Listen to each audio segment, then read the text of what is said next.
This is a continuation of the Bacterial Pathogenesis video series. In this concluding portion of this series, we are going to be discussing lysogenic conversion. Before we jump into lysogenic conversion, I want to discuss the way that bacteria most often gain their toxin production. Usually, bacteria gain their toxin production through conjugation. Conjugation was the sharing of plasmids via a sex pilus between bacteria. Plasmids contain two pieces of information: antibiotic resistance and toxin production. More specifically, exotoxin production. So usually, bacteria gain the ability to produce an exotoxin through conjugation. However, there is another method through which it gains its exotoxin production, and that is through lysogenic conversion. When I say lysogenic, what should you think of? If you begin to think of a bacteriophage, that's correct. So lysogenic conversion is involving a bacteriophage, which is a type of virus. So lysogenic conversion is going to be the use of a bacteriophage to transfer a toxin production gene between bacteria. To begin, we're going to have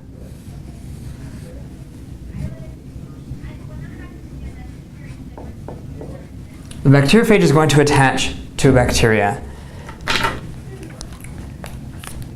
And this is going to be bacteria A. Bacteria A is going to produce a toxin right now. So it currently does have an exotoxin in its genome.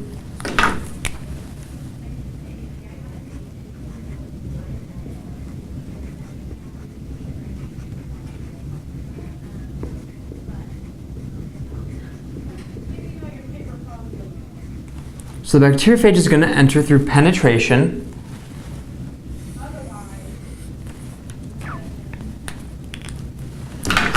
And so this is going to leave its genome inside the bacteria. Now, if the bacteria was healthy, it would not go through the lysogenic cycle. It would go through the lytic cycle, meaning that the bacteriophage is going to immediately replicate and then it would burst the cell and leave. However, because this is called lysogenic conversion, the bacteriophage has to go lysogenic, which means the bacteria is not in a healthy state.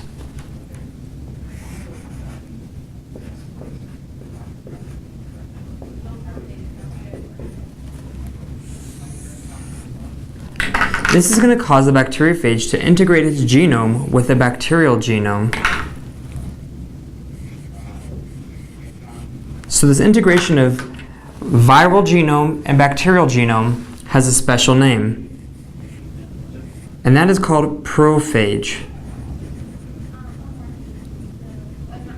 So the bacteriophage went lysogenic, or in other words, went prophage. So now every time this bacteria replicates,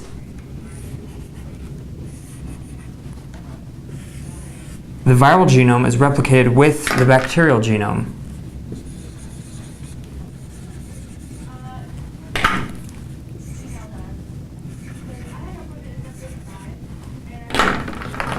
However, the virus doesn't want to stay integrated forever. It wants to be able to make more of itself. So at some point, it's going to cut out its genome.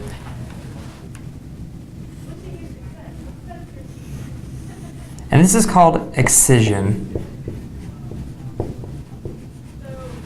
So excision is where it's going to cut out its genome.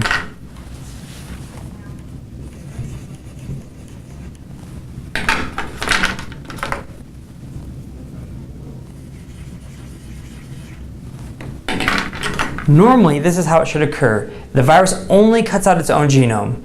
However, in the case of lysogenic conversion, a rare event occurs in which it cuts out some of the bacterial genome. So this is not normal, this is not usual. And it happens to cut out the gene for toxin production. Or in other words, the information that's going to encode for an exotoxin production.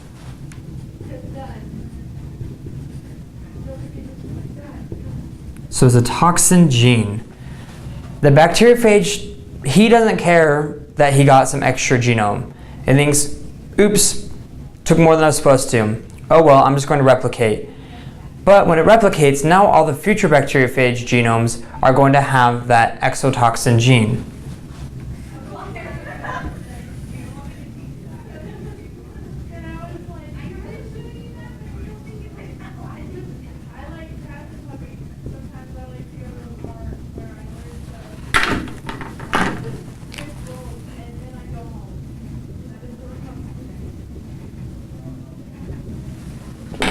Again, usually it doesn't do this, but this is going to be a rare event. Now these are going to leave, and bacteriophage leave through breaking open the bacterial cell, which is called lysis.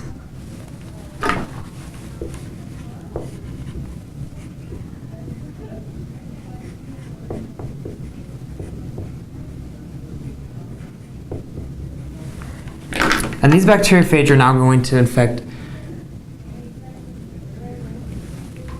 a new cell. They want to go replicate themselves again. This is now bacteria B. So this is bacteria A that did produce an exotoxin. This is bacteria B, which currently does not produce an exotoxin.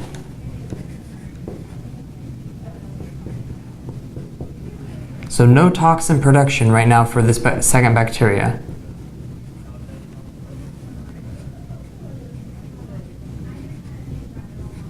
So the bacteriophage is going to attach.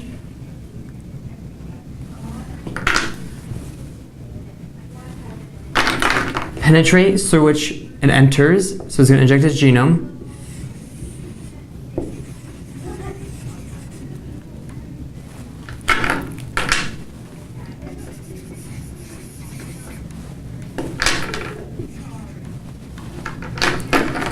If the bacteria is happy at this point, it would take the lytic cycle. So it would go right ahead and it would start replicating itself and then leave. However, this is called lysogenic conversion, so it's going to go lysogenic again. So the second bacteria is also in an unhealthy state.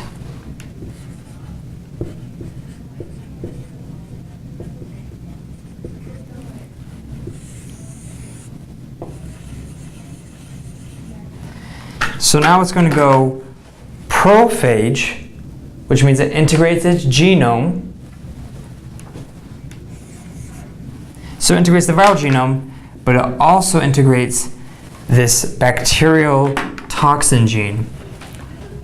Now that it just integrated that toxin gene, this bacteria now can produce an exotoxin. So this is how the bacteria gain the ability to produce an exotoxin, because this toxin gene was now integrated into its genome.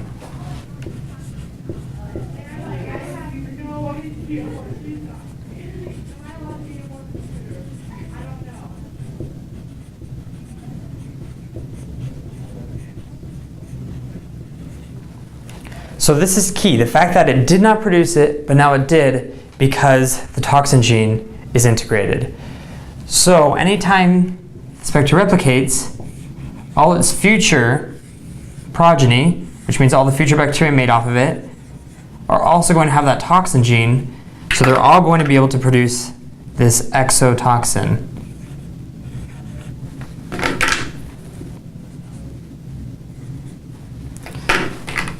So this is the whole process.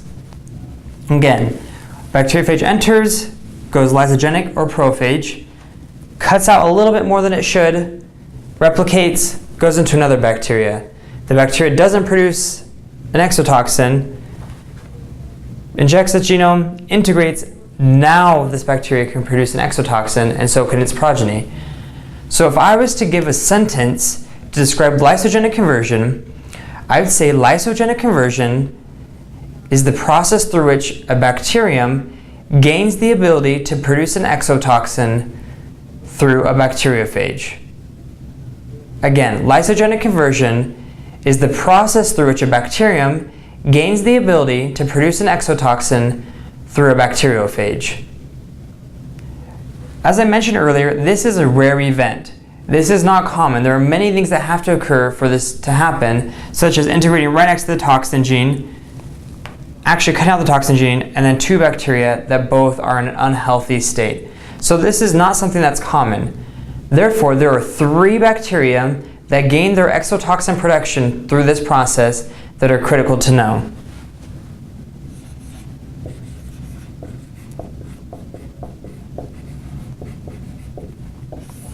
Those 3 bacteria are cholera,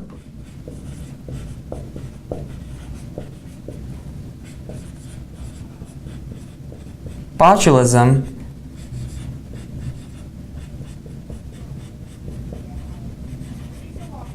and diphtheria. So these are 3 bacteria that you should make note of that got their exotoxin production through lysogenic conversion. This doesn't mean that these are the only 3 that have an exotoxin. For example, tetanus is another bacterium that produces an exotoxin, but it did not gain it through lysogenic conversion. So just make sure that you remember that these 3 now produce an exotoxin, and they got that through lysogenic conversion.